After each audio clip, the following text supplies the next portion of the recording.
Hi, everyone. I'm Alex Spinelli, VP of Machine Learning at Google. I'm joined by Diane Wu, Director of Machine Learning, and Lawrence Moroney, our lead artificial intelligence advocate. We're excited to talk to you about where we are with the Google AI ecosystem and where we're going. Okay, let's get started. According to the World Economic Forum, we are on the cusp of a fourth industrial revolution. This will blend the physical and digital worlds in ways we couldn't imagine only a few years ago. Advances in machine learning and AI will help usher in these exciting changes. Application development will change forever. This means it's absolutely imperative that we scale and democratize ML and AI in trusted, helpful, and ethical ways to make it easier to deploy great experiences safely. Machine learning is transformative. It opens up new scenarios that were simply impossible a few years ago. Here's what I mean. Photobombers beware. Magic eraser on Pixel can quickly and easily diffuse you. Great. Now I need to find a new way to ruin my kids' selfies. Here are some more wonderful applications coming from our community, from you. Like Huradox, which uses machine learning to widen access to human rights information. They use BERT and TensorFlow to build a classifier that would take human rights-related text and assign human rights topics. Or the really fun Print Nanny from Lee Johnson, who used computer vision to detect 3D printing failures early and then stop the process. So clearly, applications are getting smarter and better at finding ways to help us, whether they're online or off. But machine learning is more than just building models. To be successful, you really need the entire ecosystem. You need a pipeline. From data gathering to data cleansing and management, through training pipeline controls, deployability and interoperability to a variety of surfaces, from the highest scale clouds down to the tiniest microcontrollers. All while ensuring every step of the way, we're responsibly building apps that are beneficial and never unintentionally harmful. This is what motivates me to come to work every day. I get to play a part in the only ML ecosystem that covers everything, allowing you to use free and open source software at every part of the pipeline. And I get to help our developer community transition away from traditional coding as we create the ecosystem of tools they need so you can take full advantage of the new paradigm that is machine learning. I'm also delighted to be part of this vibrant, exciting community of software developers, millions strong, who've taken the leap to explore and use machine learning. We're all on this journey together, innovating with new technologies to make building helpful apps more efficient and, hey, more fun. So now let's take a closer look at our ecosystem, starting with data. Diane? Thanks, Alex. Hi, I'm Diane Wu, Director of Product Management for Machine Learning at Google. If you're building machine learning models, you're probably spending a lot of time thinking about your data.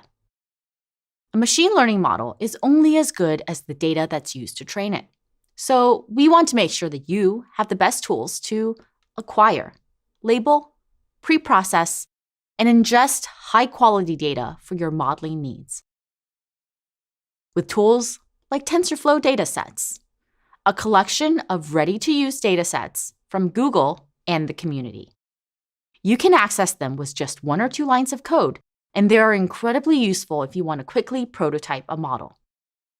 For example, perhaps you want to build a model for spotting crop diseases and want to see if you can build a predictive model with high accuracy and precision. The Cassava dataset is ideal for this, and you can retrieve it using just a few lines of code with TensorFlow datasets. And evaluate the performance of a simple model before you spend time gathering and labeling additional data. With dozens of datasets across a variety of domains, there's something for everyone. When I'm looking through datasets for inspiration, I often turn to Kaggle. Kaggle hosts one of the largest communities of data scientists and machine learning engineers in the world, with over 10 million users, 10,000 public datasets, and over 600,000 notebooks. We learn best when we learn from each other. And in the spirit of learning from each other, Crowdsource is Google's effort to bring global representation to our ML datasets. It's a gamified mobile app used by people around the world to answer simple questions like, is this a picture of dim sum? Or is this the right translation in Arabic for a given sentence? By crowdsourcing these answers, developers can generate data representing hundreds of languages and cultures and use it to train more inclusive models.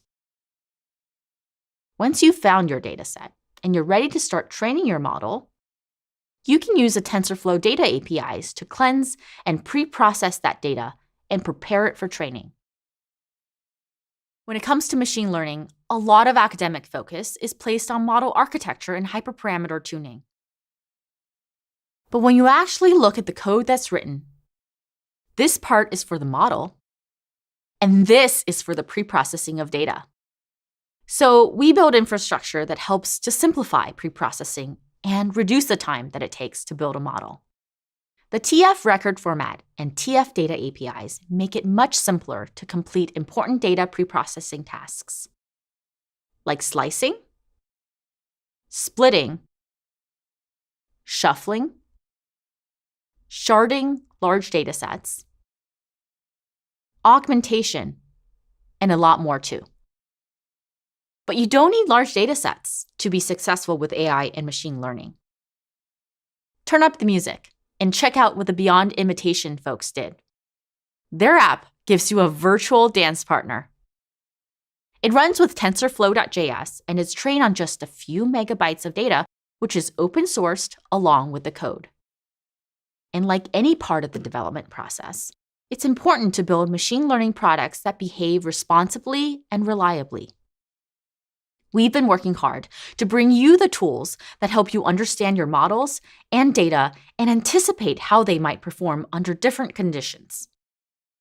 These include the Know Your Data tool, which can help you spot biases in your data that might lead to unintended consequences in the trained model.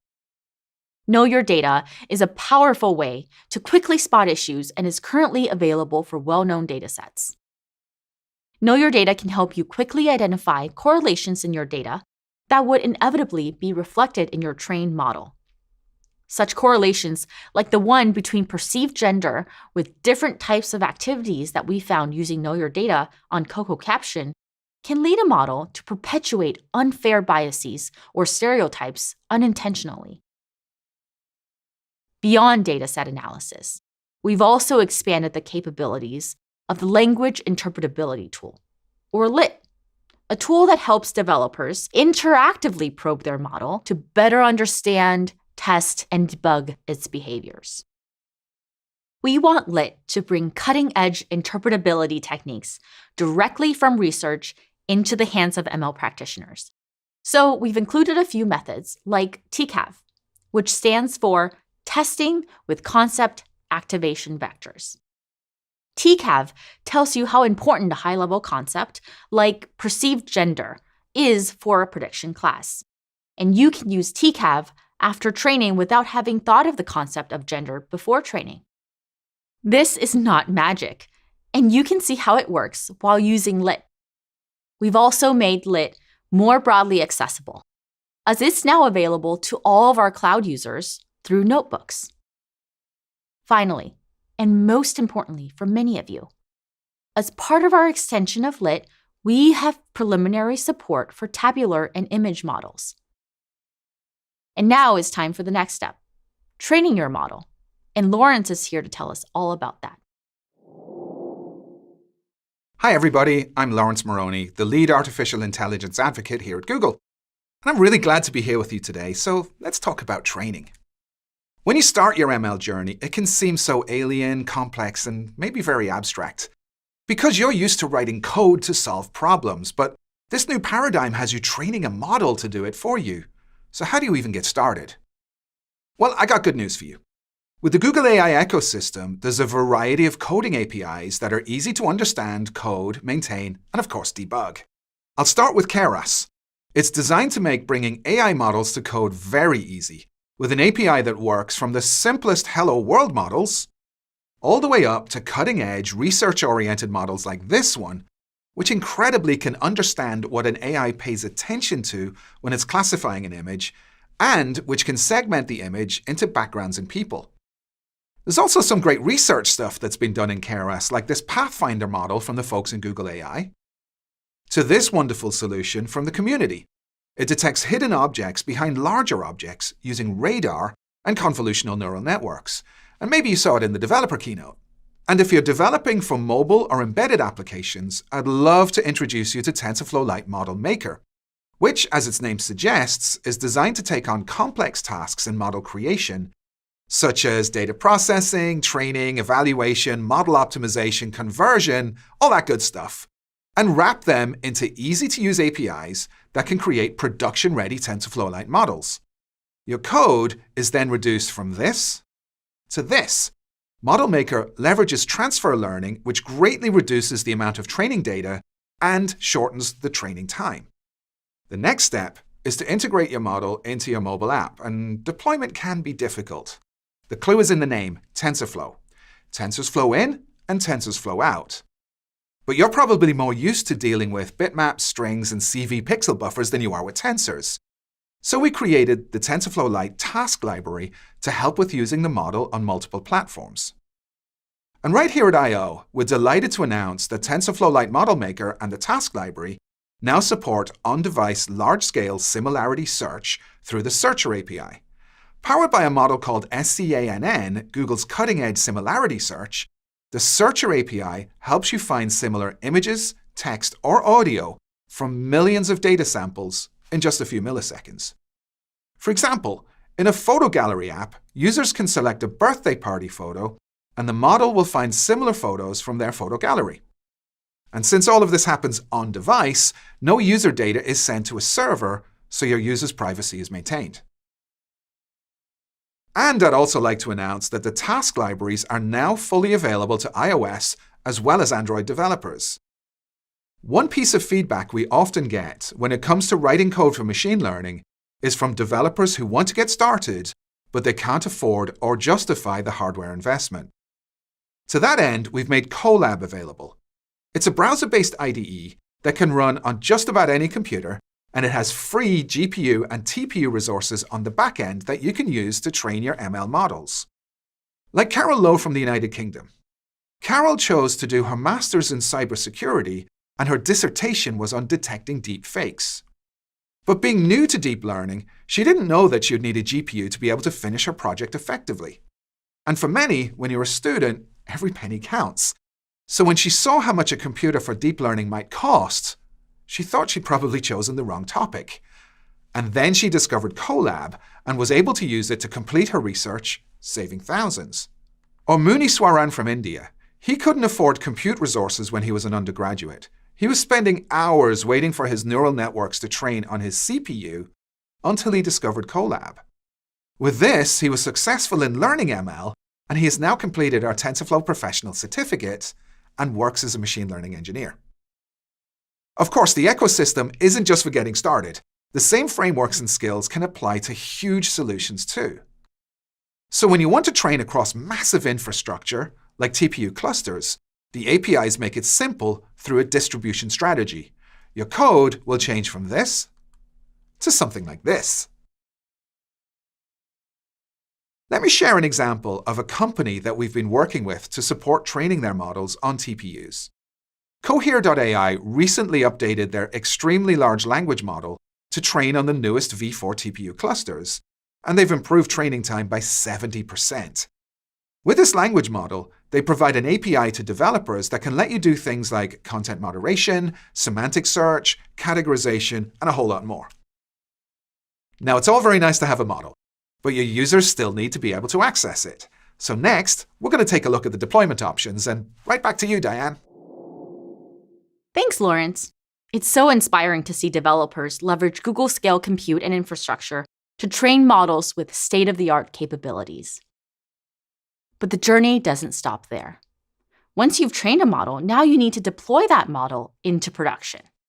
And we've built the tools to give you greater flexibility for how and where your models can be used. When using TensorFlow, you can deploy your models anywhere from the scalable cloud to the web, to the browser, to the mobile device, embedded systems, and even microcontrollers. But that's just the beginning of your app story. Deploying a single model often isn't enough, and models will need to be constantly updated. For bug fixes, for the latest updates based on new data, and to ensure that responsible AI issues are addressed as quickly as possible. If you're creating a product, you need a production-level process.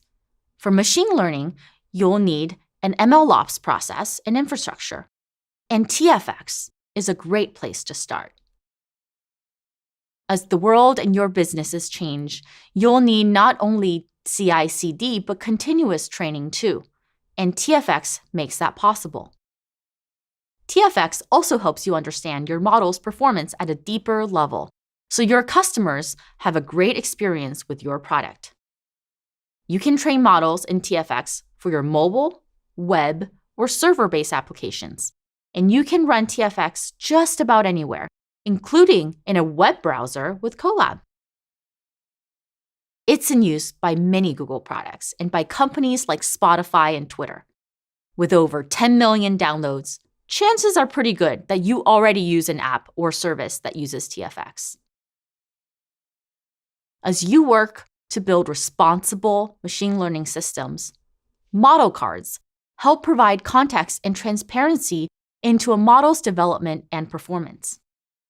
We're delighted to announce that you can now easily generate them using the Model Card Generator TFX pipeline component. A very popular API in TFX is TensorFlow Serving, which allows you to deploy your models on a server and perform remote inference.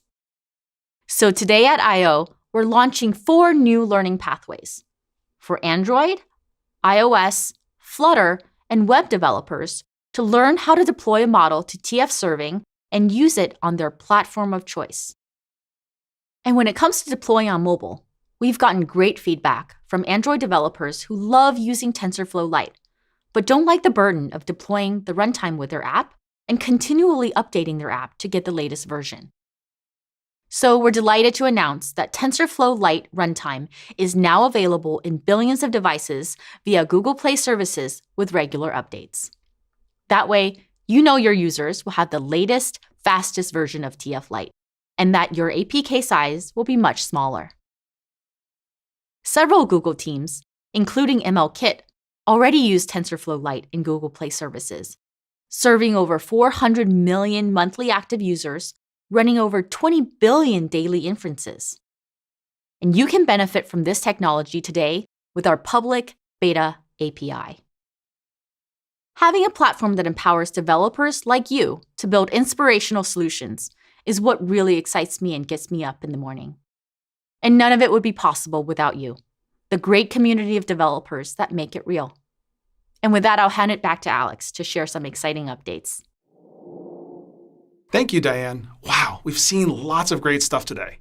All about how the tools from Google AI empower you to succeed in machine learning, whether you're taking your first steps as a learner or building massive language models like Cohere.ai.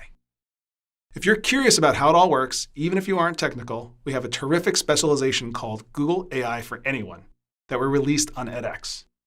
It helps you understand not just what AI and ML are, but just as importantly, what they aren't, cutting through all the hype to inform you and hopefully inspire you about what's possible. Like the amazing boot camps we ran in Korea over the last 2 years, where we partnered with local companies so graduates would get a TensorFlow or Google Cloud certificate to work towards a job or internship at one of the sponsors. And inspired by that, we're expanding to India, LATAM, Turkey, Africa, and Japan. To stay connected, we also have an extensive network of Google developer groups and TensorFlow user groups. With in-person meetings becoming more possible now, there's never been a better time to connect. There are lots of amazing tools to help you across your entire ML pipeline. We've invested heavily in creating an end-to-end ecosystem to help you succeed with machine learning no matter how or where you use it. We highlighted a few of them today, but you can find the rest on the Google developer properties. I'll share the URLs in the description below. So to wrap up, a really big thank you to everyone who's helping make the world a better place with AI and machine learning. It really is a joy to work alongside you, each and every one of you, and I'd invite you to continue the conversation on our TensorFlow forum, where members of our teams are always happy to answer your questions. I really hope you're now motivated and looking forward to going on an inspiring new journey with machine learning. So thank you and enjoy the rest of I/O.